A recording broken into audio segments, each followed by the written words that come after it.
എല്ലാവർക്കും നമസ്കാരം. ഏപ്രിൽ 9 നമ്മുടെ നിയമസഭയിലേക്ക് തിരഞ്ഞെടുപ്പ് നടക്കാൻ പോകുന്ന കാര്യം എല്ലാവർക്കും അറിയാം എന്ന് ഞാൻ കരുതട്ടെ. ഞാൻ സുരേഷ് ബ്ലാവത്ത്, പെരുമ്പാവൂർ ന്യൂസ്. ഈ തിരഞ്ഞെടുപ്പ് നമുക്ക് കുറേ കാര്യങ്ങൾ അറിയിക്കുന്ന ഒരു സംഭവമാണ്.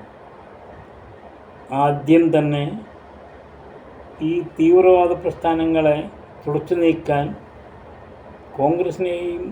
കോൺഗ്രസിലെ ചില സ്ഥാനാർത്ഥികളെയും ഈ രാഷ്ട്രീയത്തിൽ നിന്ന് മാറ്റി നിർത്തേണ്ടത് ഇപ്പോൾ അത്യാവശ്യമാണ്. കേരളത്തിലെ സാഹചര്യങ്ങൾ മുതലെടുത്തും കൊണ്ട് ചില കുത്സിതമായ രാഷ്ട്രീയ പ്രസ്ഥാനങ്ങൾ ഇവിടെ വളർന്നു വന്നിട്ടുണ്ട്. അവർക്ക് രാജ്യത്തോടോ ഇവിടുത്തെ ജനങ്ങളോടോ ഒരു പ്രതിബദ്ധതയും ഇല്ല. അവർക്ക് ആവശ്യമുള്ളത് ഭരണത്തിലേറുക, അഴിമതി നടത്തുക, അതിനു മുമ്പുണ്ടായ സർക്കാരിൻ്റെ അഴിമതികളെ മൂടിവെക്കുക, വീണ്ടും അവർ വരുമ്പോൾ ഇവർ ചെയ്ത അഴിമതികളെ മൂടിവെക്കുക. ഇതാണ് ഇവിടുത്തെ സംഭവം. കേരളത്തിൽ ഉണ്ടായിരുന്ന ഒരു പരിശ്രമവും ഇപ്പോൾ കേരളത്തിലില്ല. ഓരോന്നായിട്ട് ഇവിടെ നിന്ന് കെട്ടി പുറത്തേക്ക് വലിച്ചഴിക്കപ്പെട്ടിരിക്കുന്നു.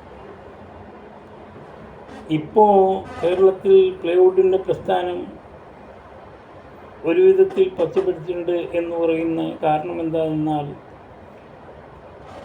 ഈ പ്ലൈവുഡ് പ്രസ്ഥാനത്തിൻ്റെ 100 പേരിൽ 95% ന്യൂനപക്ഷമാണ്. അവരുടെ പ്രസ്ഥാനത്തിൽ കേരളീയർക്ക് ഒരു സ്ഥാനവുമില്ല. നിങ്ങൾക്ക് നോക്കിയാൽ അറിയാം. എവിടെ നിന്നോ വരുന്ന ബംഗ്ലാദേശികളും റോഹിംഗ്യകളും അവരെ പണിക്ക് വച്ചുകൊണ്ട് ഈ പ്രസ്ഥാനത്തിനെ ഇവിടെ മുമ്പോട്ട് കൊണ്ടുപോകുന്നത്. ഇതിലേക്ക് വരുന്ന പണം 35-40 ലക്ഷം രൂപയുടെ ഒരു ലോഡ് അന്യസംസ്ഥാനത്തേക്ക് പോകുമ്പോൾ 5 ലക്ഷം രൂപയുടെ, ഇതിനു മുമ്പ് ഉണ്ടാകുന്നത് 2-2.5 ലക്ഷം രൂപയുടെ ബില്ല് ഉണ്ടായിട്ടുള്ളൂ. ഇപ്പോൾ 5 ലക്ഷം രൂപയുടെയൊക്കെ ബില്ലായിട്ട് പോകും. ബാക്കി പൈസ ഈ അക്ഷയ സെൻറ്ററുകൾ വഴിയും ഈ പച്ചക്കറി കടകളും ഫ്രൂട്ട്സും ഈ കടകൾ വഴി കൂടെ ഈ പൈസ ഹുണ്ടി പണം എന്നൊക്കെ രൂപത്തിലാണ് പണയം വരുന്നത്. എറണാകുളത്ത് MG റോഡിൽ സ്ഥിതി ചെയ്യുന്ന ഒരു സ്ഥാപനത്തിലാണ് ഈ പൈസയൊക്കെ വരുന്നതാണ് നമ്മളറിയുന്നത്. ഇത് നാടിനാപത്താണ്. കണക്കിൽ ഇല്ലാത്ത, നാടിന് ഉപദ്രവമായി മാറുന്ന ഈ സംഭവങ്ങൾ സർക്കാർ നിരോധിക്കേണ്ടതും NIA പോലുള്ള സംഘടനകളെ കൊണ്ട് അന്വേഷിപ്പിക്കേണ്ടതും അത്യാവശ്യമാണ്. അതൊക്കെ നമ്മൾ മനസ്സിലാക്കി വേണം ഈ തിരഞ്ഞെടുപ്പിൽ ആരെ ജയിപ്പിക്കണം, ആരെ ഇത് ചെയ്യണം എന്ന് കരുതരുത്. നമുക്ക് ഇന്നലെ വരെ ബ്ലോക്ക് പ്രസിഡൻ്റായിട്ടിരുന്ന ബേസിൽ പോളിനെ CPM സ്ഥാനാർത്ഥിയായിട്ട് വിജയിപ്പിക്കുന്നത് ആനമണ്ടത്തരമാണ്. വേണ്ടാത്ത കേസുകളിൽ പെട്ട് ഞങ്ങളുടെ ഏരിയയിലുള്ള ഒരു ഹമാസിലേക്ക് വരെ തരാമെന്ന് പറഞ്ഞിട്ട് തരാൻ കഴിവില്ലാത്ത എൽദോസ് കുന്നപ്പള്ളിയെയും ജയിക്കേണ്ടത് നമുക്ക് ആവശ്യമില്ലാത്ത കാര്യമാണ്. നമ്മളും കൊടുക്കാം ഒരവസരം, എങ്ങനെയുണ്ടെന്ന് നോക്കാം. ഇവിടെ 2020 ഇല്ലെങ്കിൽ BJP സ്ഥാനാർത്ഥിയോ ആണ് പെരുമ്പാവൂരിൽ മത്സരിക്കുക. അവരും വരട്ടെ. 2020 വികസനം നമ്മൾ കിഴക്കമ്പലത്തിൽ കണ്ടതാണ്. ആ റോഡുകളും ആ വഴികളും കേന്ദ്രത്തിൻ്റെ ഫണ്ട് ഡയറക്റ്റായിട്ട് സ്വീകരിച്ചുകൊണ്ട് അത്യധികം ഇതുമായിട്ട് അടിച്ചു മാറ്റാത്ത രീതിയിൽ അടിച്ചു മാറ്റുന്നവരിഷ്ടമാരുണ്ട്. നമ്മൾ കണ്ടേക്കണേ. ഒരു റോഡ് ടാർ ചെയ്യണമെങ്കിൽ തന്നെ അതിൽ ഇത്ര ശതമാനം അവർക്ക് കിട്ടും എന്ന് നമുക്കറിയാം. എൻ്റെ താമസിക്കുന്ന റോഡ് ടാർ ചെയ്തതിൻ്റെ 6-ാം ദിവസം കുത്തിപ്പൊളിച്ചതാണ് പൈപ്പ് ലൈനിന് വേണ്ടി. ഇതൊക്കെ നാസ്തികം മുഷിടം പണികളാണ്. അങ്ങനെ കുത്തിപ്പൊളിക്കുന്ന ആ റോഡിൻ്റെ പൈസ കൊടുക്കാൻ സർക്കാർ തയ്യാറാവരുത്. അത് അവിടെ കിടക്കണം. ആ പൈസ ചെയ്തവനും ക്യാൻസലാവണം. പിന്നെയും അത് ടാർ ചെയ്ത് ക്ലിയർ ചെയ്താൽ മാത്രമേ ആ പൈസ സാങ്ഷൻ ചെയ്യാൻ പാടുള്ളൂ.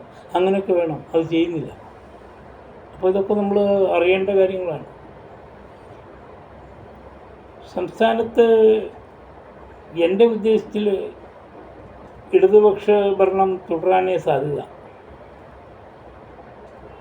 കോൺഗ്രസ് അത് പതിച്ചു പോകുന്നു എന്ന് പറയുന്നതിൻ്റെ തെളിവുകൾ കണ്ടു തുടങ്ങി. സതീശൻ എന്ന് പറഞ്ഞ ആൾ മുഖ്യമന്ത്രിയല്ല, പ്രതിപക്ഷമല്ല, MLA ആയിട്ട് തുടരാനും യോഗ്യനല്ല. അദ്ദേഹത്തെക്കാളും 1 ലക്ഷം ബെറ്ററാണ് കണ്ടെയ്നറിൽ കാശ് വന്ന സമയത്ത് ഹോം മിനിസ്റ്റർ ആയിരുന്ന രമേശ് ചെന്നിത്തല. കണ്ടെയ്നറിൽ കാശ് വന്നത് ആർക്കൊക്കെയാണ് എന്ന് നമുക്കറിയാം. പാകിസ്ഥാനിലെ വ്യാജ 500ഉം 1000 നോട്ടുകൾ എന്തുകൊണ്ട് നിരോധിക്കേണ്ടി വന്നു എന്ന് പറഞ്ഞതിൻ്റെ തെളിവുകളാണ്. ആ കാലങ്ങളിൽ സ്ഥലം എവിടെ കണ്ടാലും സ്ഥലത്തിൻ്റെ ഒരു മാഫിയ ഇവിടെ അന്യായമായിട്ട് മുക്കിലും മുകളിലും കയറി ഇറങ്ങിയത് അറിയാമല്ലോ. എല്ലാം ജിഹാദാണ്. ലാൻഡ് ജിഹാദ്, ലവ് ജിഹാദ്, പിന്നെന്തോ ജിഹാദ്, ഇങ്ങനെയൊക്കെ കുറേ സംഭവങ്ങൾ. ഇവർക്ക് 2047 ഉണ്ടപ്പക്രൂനെ ഉണ്ടാക്കാൻ വേണ്ടി നോക്കിയ ആൾക്കാരാണ്. ഇപ്പോൾ ഉണ്ട തിന്നുകൊണ്ടിരിക്കേണ്ടെന്നാണ് തെളിവ്.